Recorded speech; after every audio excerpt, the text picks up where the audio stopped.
Il 2022 è stato probabilmente l'anno di esplosione, diciamo, di tutti i fermenti post-Covid. Jesolo ha avuto la sua parte di guai perché avevamo molti ragazzi giovanissimi coinvolti in episodi anche con i coltelli, di sangue, e quindi quello è stato il momento di picco. Abbiamo da lì iniziato una serie di attività di prevenzione, di potenziamento dell'organico della polizia locale. Eccoli i metal detector in dotazione alla polizia locale a presidio delle zone rosse di Jesolo. Prevenzione e repressione di episodi di disordine o violenza in cui può degenerare la mala movida notturna sono da tempo al centro dell'azione comunale e si sono sposate facilmente con l'istituzione di particolari controlli in specifiche aree a rischio, come è disposto dal Ministero dell'Interno, anche con l'uso di questi apparecchi. Li abbiamo sperimentati con provvedimento del prefetto il weekend del 25 aprile e del 1 maggio, adesso li riproviamo dal 30 di maggio al 9 di giugno in alcune zone specifiche, quindi la zona della stazione in un raggio di 500 metri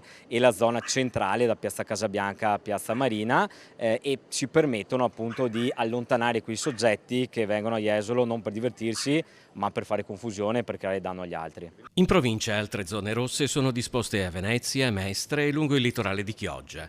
Con 26.000 abitanti Jesolo è teoricamente il comune più piccolo. In realtà con la stagione estiva si gonfia a tal punto da poter toccare quota 150.000, diventando di fatto uno dei centri più popolosi della regione.